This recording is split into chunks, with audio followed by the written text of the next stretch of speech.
The message you are about to hear was written and recorded on a record in 1956 by Earl Nightingale. This message is the answer to the question that he had been searching for from the time he was about 9 years old. Earl Nightingale had been born in economically depressed times. As a child, because they were so poor, Earl desperately wanted to know why some people grew up to enjoy prosperity, while others, like his family, struggled merely to survive. Unable to find answers to his questions from grown-ups, Earl began reading everything he could, believing that someone, somewhere, had the answer. Many years passed, and when Earl was 35 years old, he wrote and recorded this message. It was to be played one Saturday morning to a small group of salesmen during his absence. When Earl returned, he learned that the message had made such a positive impact on the men, they wanted copies to share with their friends and family. Earl arranged with Columbia Records to duplicate the record to meet the many requests. Much to Earl's surprise, in very little time, without any real advertising or marketing, over 1 million copies had been sold, and he received a gold record. Earl called the message The Strangest Secret. And this single recording was the seedling from which the entire personal development industry grew. And because Earl had discovered the true meaning of the strangest secret, which determines the outcome of one's life, he went from poverty to become one of the most highly recognized voices and names throughout the United States and from the West Indies to South Africa. His daily radio program, Our Changing World, was the world's most widely sponsored radio program and was heard daily across the United States, Canada, Mexico, Australia, the Bahamas, Guam, New Zealand, Puerto Rico, the Armed Forces Radio, and 30 countries overseas. I'm Diana Nightingale, and since my husband's death in 1989, I have continually looked for new effective ways to continue to share Earl's many messages of inspiration with the world. The personal development industry is so vast today, and yet people around the world attribute the strangest secret as being the one message that has most positively affected their lives. Earl revised the strangest secret several times over the past 40 years as times changed. Because of these changes, I believe you will appreciate the historic value of this original recording. As you listen, you will notice how the statistics reflect those of the mid-1950s. You'll also hear Earl mention the other side of the record. But 40 years later, the message is as true and valuable as it was then. Now I invite you to sit back, relax, and enjoy the original, The Strangest Secret, by Earl Nightingale.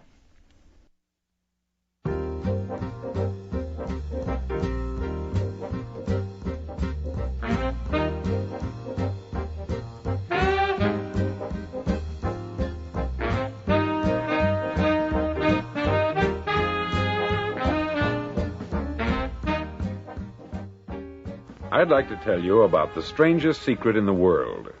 Not long ago, Albert Schweitzer, the great doctor and Nobel Prize winner, was being interviewed in London, and a reporter asked him, "Doctor, what's wrong with men today?"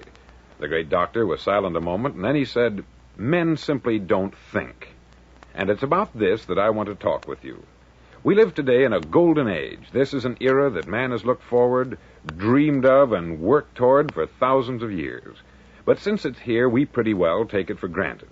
We in America are particularly fortunate to live in the richest land that ever existed on the face of the earth, a land of abundant opportunity for everyone. But do you know what happens? Let's take 100 men who start even at the age of 25. Do you have any idea what will happen to those men by the time they're 65? These 100 men who all start even at the age of 25 believe they're going to be successful. If you asked any one of these men if he wanted to be a success, he'd tell you that he did. And you'd notice that he was eager toward life, that there was a certain sparkle to his eye, an erectness to his carriage, and life seemed like a pretty interesting adventure to him. But by the time they're 65, 1 will be rich, 4 will be financially independent, 5 will still be working, 54 will be broke. Now think a moment. Out of the 100, only 5 make the grade. Why do so many fail? What has happened to the sparkle that was there when they were 25? What's become of the dreams, the hopes, the plans? And why is there such a large disparity between what these men intended to do and what they actually accomplished. When we say about 5% achieve success, we have to define success. And here's the definition. Success is the progressive realization of a worthy ideal. If a man is working toward a predetermined goal and knows where he's going, that man is a success. If he's not doing that, he's a failure. Success is the progressive realization of a worthy ideal. Rollo May, the distinguished psychiatrist, wrote a wonderful book called Man's Search for Himself. And in this book he says, the opposite of courage in our society is not cowardice, it is conformity. And there you have the trouble today. It's conformity. People acting like everyone else, without knowing why, without knowing where they're going. Now think of it. In America right now, there are over 14 million people 65 years of age and over, and about 13 million of these 14 million are broke. They're dependent on someone else for life's necessities. Now, we learn to read by the time we're 7. We learn to make a living by the time we're 25. Usually, by that time, we're not only making a living, we're supporting a family. And yet, by the time we're 65, we haven't learned how to become financially independent in the richest land that has ever been known. Why? We conform. And the trouble is that we're acting like the wrong percentage group, the 95% who don't succeed. Now, why do these people conform? Well, they don't know, really. These people believe that their lives are shaped by circumstances, by things that happen to them, by exterior forces. They're outer-directed people. A survey was made one time that covered a lot of men, working men, and these men were asked this question. Why do you work? Why do you get up in the morning? 19 out of 20 had no idea. If you ask them, they'll say, everyone goes to work in the morning. And that's the reason they do it, because everyone else is doing it. Now let's get back to our definition of success. Who succeeds? The only man who succeeds is the man who is progressively realizing a worthy ideal. He's the man who says, I'm going to become this, and then begins to work toward that goal. I'll tell you who the successful people are. A success is the school teacher who's teaching school because that's what she wanted to do. The success is the woman who's a wife and mother because she wanted to become a wife and mother and is doing a good job of it. The success is the man who runs the corner gas station because that's what he wanted to do. The success is the successful salesman who wants to become a top-notch salesman and grow and build with his organization. A success is anyone who is doing deliberately a predetermined job because that's what he decided to do deliberately. But only 1 out of 20 does that. That's why today there isn't really any competition, unless we make it for ourselves. Instead of competing, all we have to do is create. Now, for 20 years, I looked for the key which would determine what would happen to a human being. Was there a key I wanted to know which would make the future a promise that we could foretell to a large extent? Was there a key that would guarantee a person's becoming successful if he only knew about it and knew how to use it? Well, there is such a key, and I've found it. Have you ever wondered why so many men work so hard and honestly without ever achieving anything in particular, and others don't seem to work hard and yet seem to get everything? They have the magic touch. You've heard them say that about someone. Everything he touches turns to gold. And have you ever noticed that a man who becomes successful tends to continue to become successful? And on the other hand, have you noticed how a man who is a failure tends to continue to fail? It's because of goals. Some of us have them, some don't. People with goals succeed because they know where they're going. Now think of a ship leaving a harbor, and think of it with the complete voyage mapped out and planned. The captain and crew know exactly where it's going and how long it will take. It has a definite goal. 9,999 times out of 10,000, it will get to where it started out to get. Now let's take another ship, just like the first, only let's not put a crew on it, or a captain at the helm. Let's give it no aiming point, no goal, no destination. We just start the engines and let it go. I think you'll agree with me that if it gets out of the harbor at all, it will either sink or wind up on some deserted beach a derelict. It can't go any place because it has no destination and no guidance. It's the same with a human being. Take the salesman, for example. There is no other person in the world today with the future of a good salesman. Selling is the world's highest paid profession, if we're good at it and if we know where we're going. Every company needs top-notch salesmen, and they reward those men. The sky is the limit for them. But how many can you find? Someone once said, the human race is fixed, not to prevent the strong from winning, but to prevent the weak from losing. The American economy today can be likened to a convoy in time of war. The entire economy is slowed down to protect its weakest link, just as the convoy had to go at the speed that would permit its slowest vessel to remain in formation. That's why it's so easy to make a living today. It takes no particular brains or talent to make a living and support a family today. So we have a plateau of so-called security, if that's what a person's looking for. But we do have to decide how high above this plateau we want to aim for. Now let's get back to the strangest secret in the world, the story that I wanted to tell you today. Why do men with goals succeed in life and men without them fail? Well, let me tell you something which, if you really understand it, will alter your life immediately. If you understand completely what I'm going to tell you from this moment on, your life will never be the same again.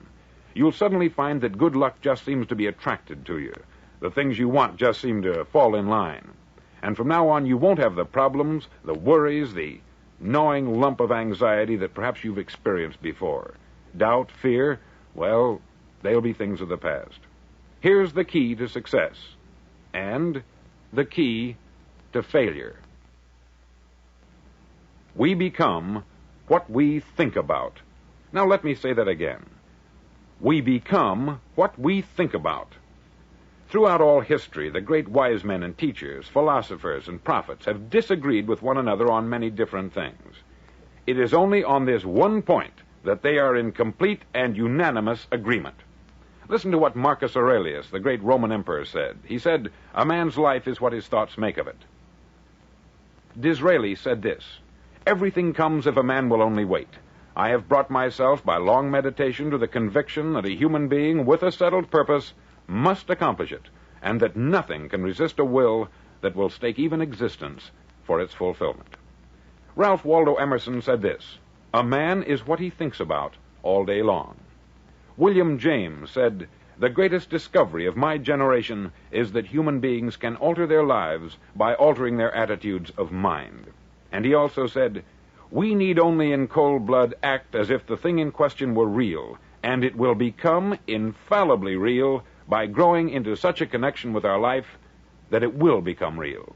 It will become so knit with habit and emotion that our interest in it will be those which characterize belief." He also said this, "If you only care enough for a result, you will almost certainly attain it. If you wish to be rich, you will be rich. If you wish to be learned, you will be learned. If you wish to be good, you will be good. Only you must then really wish these things, and wish them exclusively, and not wish at the same time 100 other incompatible things just as strongly." In the Bible you read, in Mark 9:23, "If thou canst believe, all things are possible to him that believeth."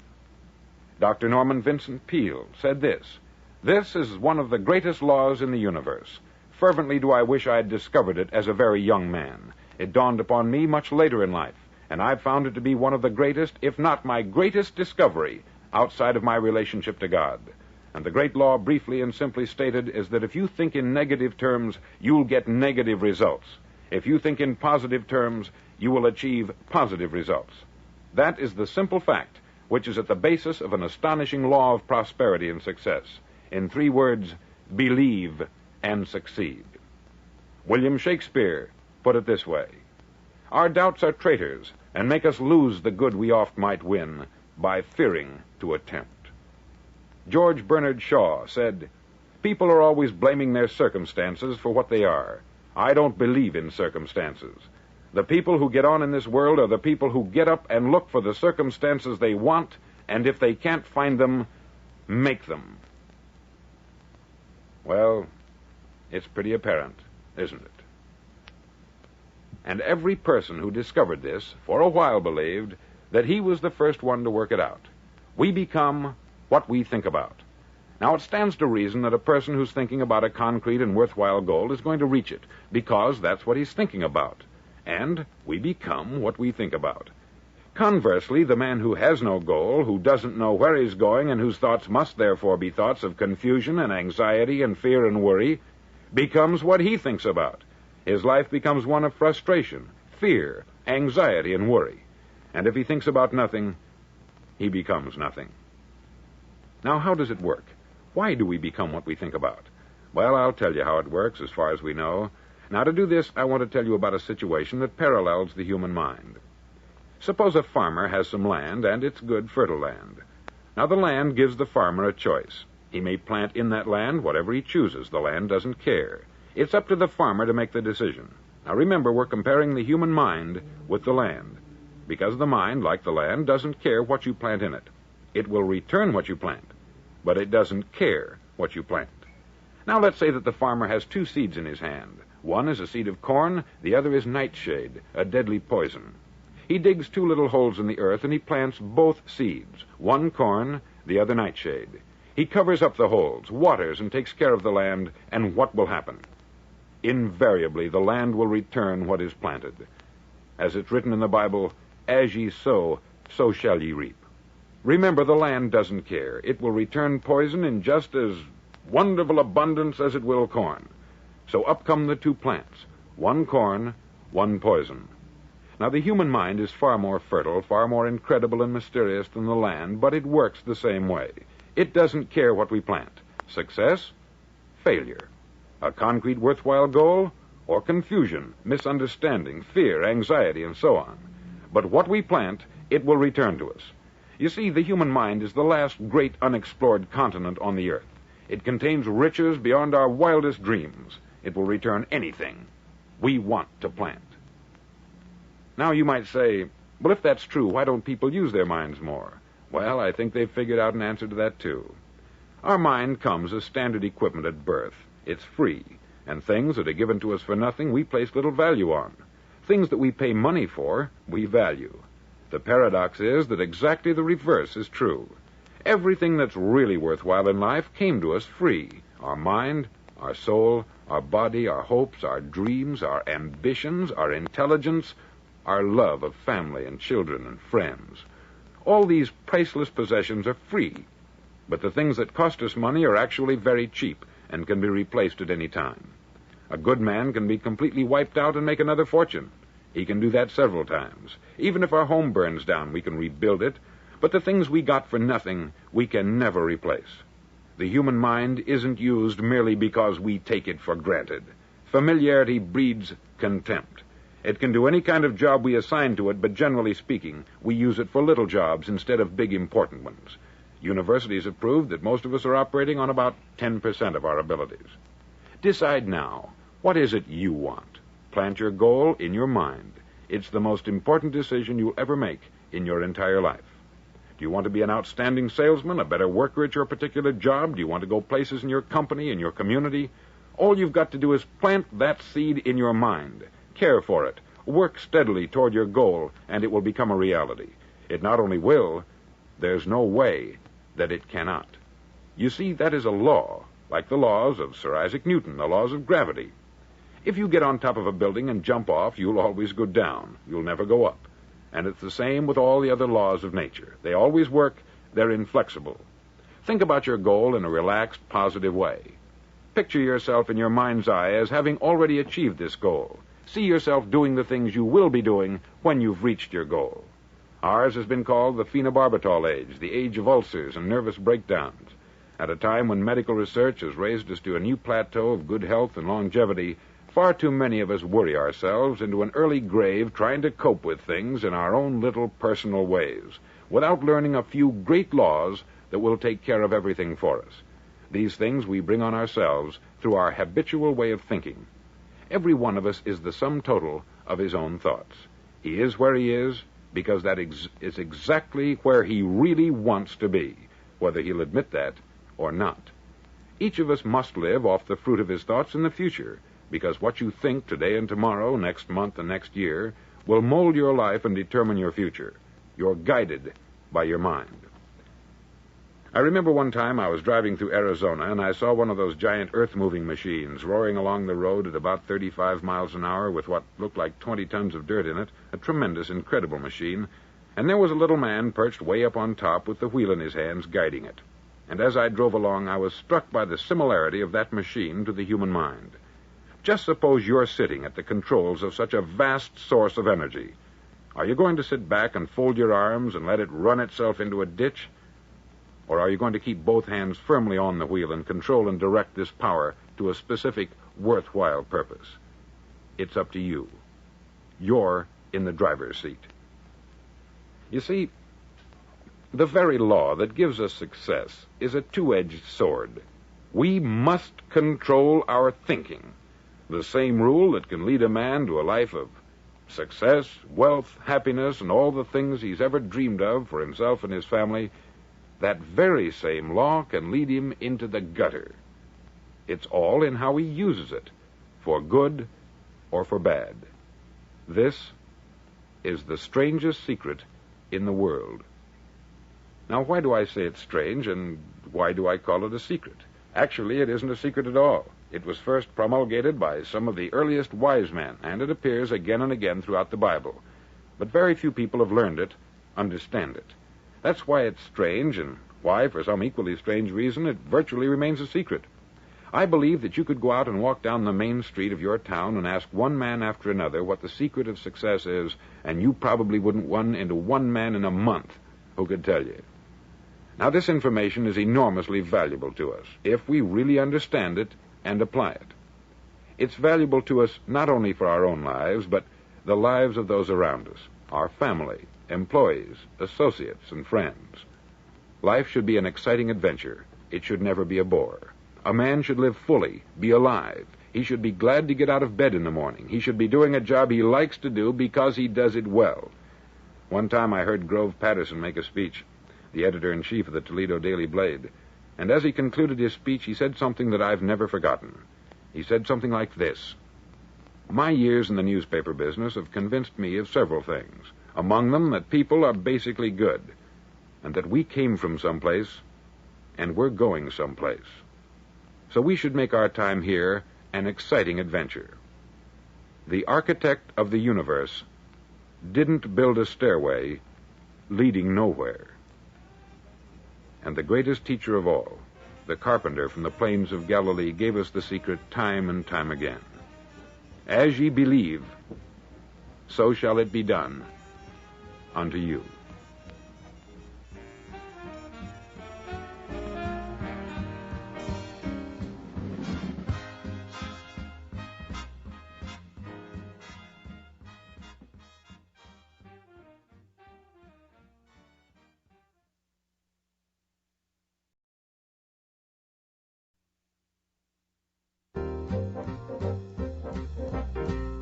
On side number 1 of this record, I've explained the strangest secret in the world and how it works. Now, on this side, I want to explain how you can prove to yourself the enormous returns possible in your own life by putting this secret to a practical test. I want you to make a test that will last 30 days. Now, it isn't going to be easy. If you'll give it a good try, it will completely change your life for the better. Back in the 17th century, Sir Isaac Newton, the English mathematician and natural philosopher, gave us some natural laws of physics which apply as much to human beings as they do to the movement of bodies in the universe. Now, one of these laws is that for every action, there is an equal and opposite reaction.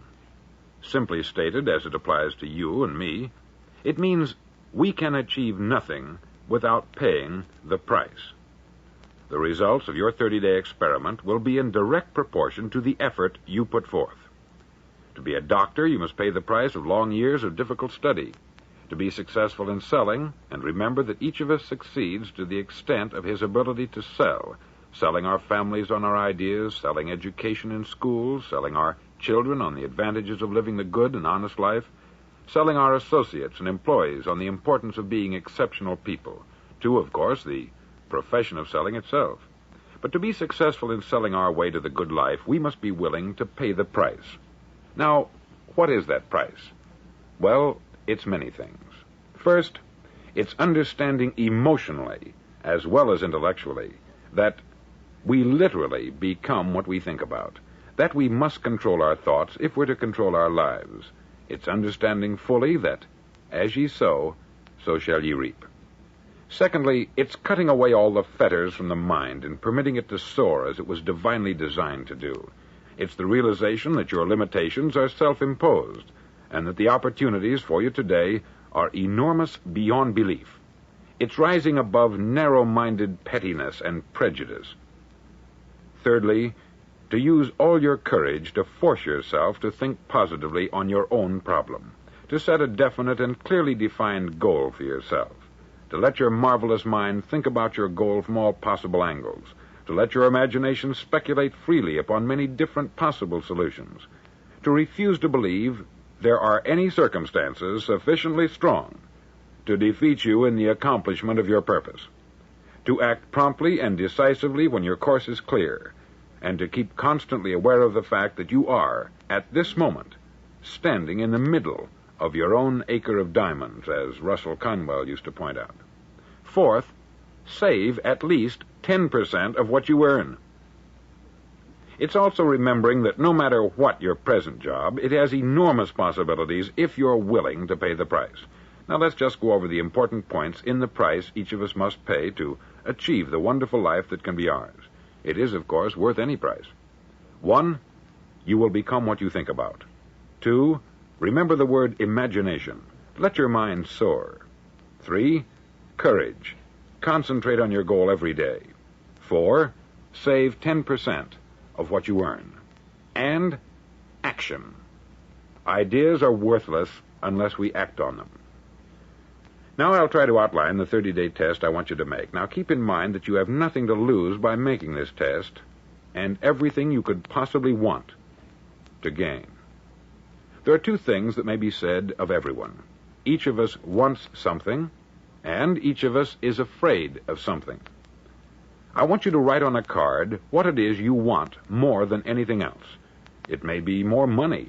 Perhaps you'd like to double your income or make a specific amount of money. It may be a beautiful home. It may be success at your job. It may be a particular position in life. It could be a more harmonious family. Each of us wants something. Write down on your card specifically what it is that you want. Make sure it's a single goal and clearly defined.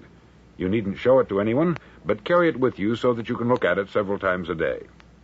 Think about it in a cheerful, relaxed, positive way each morning when you get up, and immediately you have something to work for, something to get out of bed for, something to live for. Look at it every chance you get during the day and just before going to bed at night. As you look at it, remember that you must become what you think about, and since you're thinking about your goal, you realize that soon it will be yours. In fact, it's yours really the moment you write it down and begin to think about it. Look at the abundance all around you as you go about your daily business. You have as much right to this abundance as any other living creature. It's yours for the asking. Now we come to the difficult part. Difficult because it means the formation of what is probably a brand new habit. And new habits are not easily formed. Once formed, however, it'll follow you for the rest of your life. Stop thinking about what it is you fear. Each time a fearful or negative thought comes into your consciousness, replace it with a mental picture of your positive and worthwhile goal. There will come times when you will feel like giving up. It's easier for a human being to think negatively than positively. That's why only 5% is successful. You must begin now to place yourself in that group. For 30 days, you must take control of your mind. It will think only about what you permit it to think. Each day for this 30-day test, do more than you have to do. In addition to maintaining a cheerful, positive outlook, give of yourself more than you've ever done before. Do this knowing that your returns in life must be in direct proportion to what you give. The moment you decide on a goal to work toward, you're immediately a successful person. You're then in that rare and successful category of people who know where they're going. Out of every 100 people, you belong to the top 5. Don't concern yourself too much with how you're going to achieve your goal. Leave that completely to a power greater than yourself. All you have to do is know where you're going. The answers will come to you of their own accord. Remember these words from the Sermon on the Mount, and remember them well. Keep them constantly before you this month of your test. Ask, and it shall be given you. Seek, and ye shall find. Knock, and it shall be opened unto you. For every one that asketh receiveth, and he that seeketh findeth, and to him that knocketh it shall be opened. It's as marvelous and as simple as that. In fact, it's so simple that in our seemingly complicated world, it's difficult for an adult to understand that all he needs is a purpose and faith. For 30 days, do your best. If you're a salesman, go at it as you've never done before, not in hectic fashion, but with the calm, cheerful assurance that time well spent will give you the abundance in return you deserve and want. If you're a homemaker, devote your 30-day test to complete giving of yourself without thinking about receiving anything in return, and you will be amazed at the difference it makes in your life.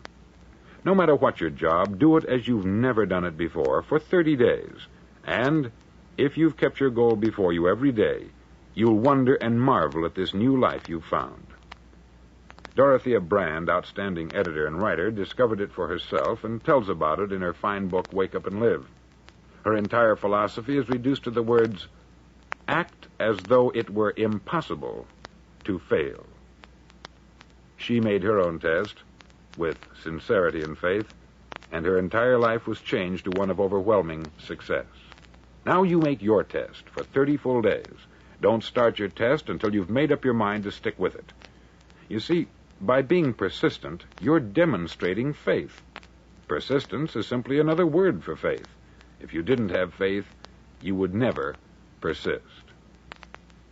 If you should fail during your first 30 days, by that I mean suddenly find yourself overwhelmed by negative thoughts, you've got to start over again from that point and go 30 more days. Gradually, your new habit will form until you find yourself one of that wonderful minority to whom virtually nothing is impossible. Don't forget the card. It's vitally important as you begin this new way of living. On one side of the card, write your goal, whatever it may be. On the other side, write the words we've quoted from the Sermon on the Mount. Ask, and it shall be given you. Seek, and ye shall find. Knock, and it shall be opened unto you. In your spare time during your test period, read books that will help you. Inspirational books like the Bible, Dorothea Brand's Wake Up and Live, The Magic of Believing by Claude Bristol, Think and Grow Rich by Napoleon Hill, and other books that instruct and inspire. Nothing great was ever accomplished without inspiration. See that during these crucial first 30 days, your own inspiration is kept at a peak. Above all, don't worry. Worry brings fear, and fear is crippling. The only thing that can cause you to worry during your test is trying to do it all yourself. Know that all you have to do is hold your goal before you. Everything else will take care of itself. Remember also to keep calm and cheerful. Calm and cheerful. Don't let petty things annoy you and get you off course. Now, since making this test is difficult, some may say, well, why should I bother? Well, look at the alternative. No one wants to be a failure. No one really wants to be a mediocre individual. No one wants a life constantly filled with worry, fear, and frustration. Therefore, remember that you must reap that which you sow. If you sow negative thoughts, your life will be filled with negative things. If you sow positive thoughts, your life will be cheerful, successful, and positive. Now, gradually, you will have a tendency to forget what you've heard on this record. Play it often. Keep reminding yourself of what you must do to form this new habit. Gather your whole family about and listen to what's been said here at regular intervals. You know, most men will tell you that they want to make money without understanding the law. The only people who make money work in the mint. The rest of us must earn money. This is what causes those who keep looking for something for nothing or a free ride to fail in life. The only way to earn money is by providing people with services or products which are needed and useful. We exchange our product or service for the other man's money. Therefore, the law is that our financial return will be in direct proportion to our service. Success is not the result of making money. Making money is the result of success. And success is in direct proportion to our service.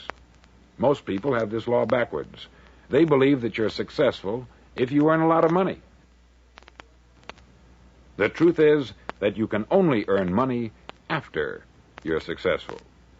It's like the story of the man who sat in front of the stove and said to it, "Give me heat, and then I'll add the wood." How many men and women do you know, or do you suppose there are today, who take the same attitude toward life? There are millions. We've got to put the fuel in before we can expect heat.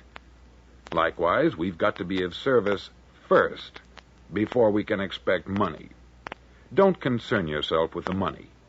Be of service. Build, work, dream, create. Do this, and you'll find there's no limit to the prosperity and abundance that will come to you. Prosperity is founded upon a law of mutual exchange.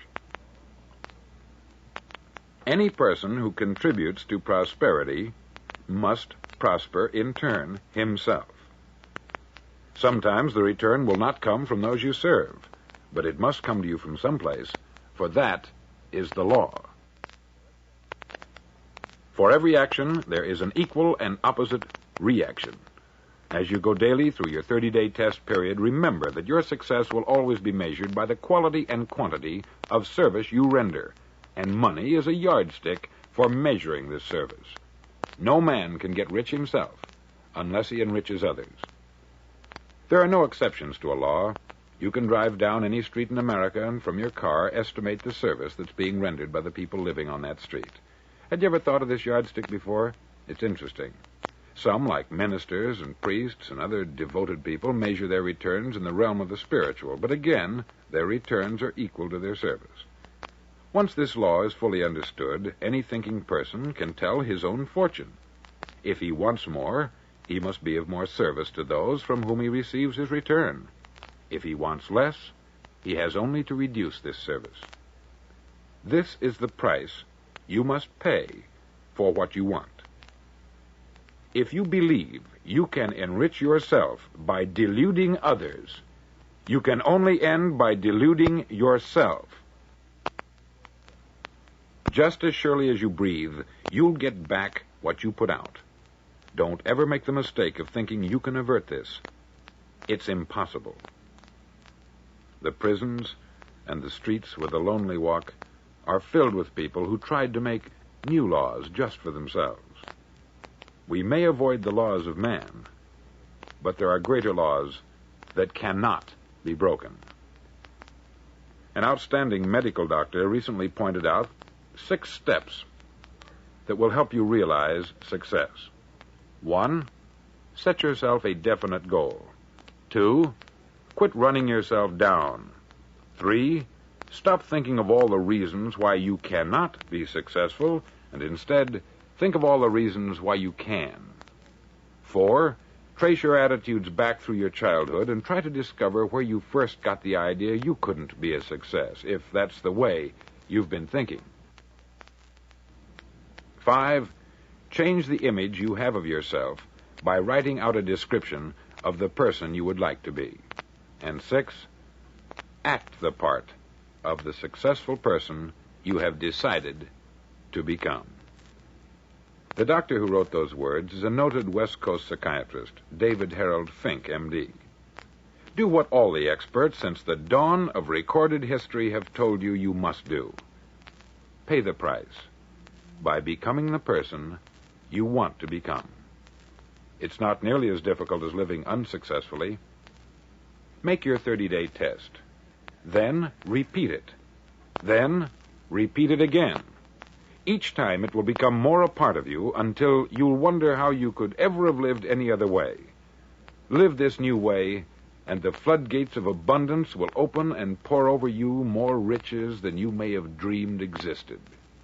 Money? Yes, lots of it. But what's more important, you'll have peace. You'll be in that wonderful minority who lead calm, cheerful, successful lives. Start today. You have nothing to lose, but you have a life to win.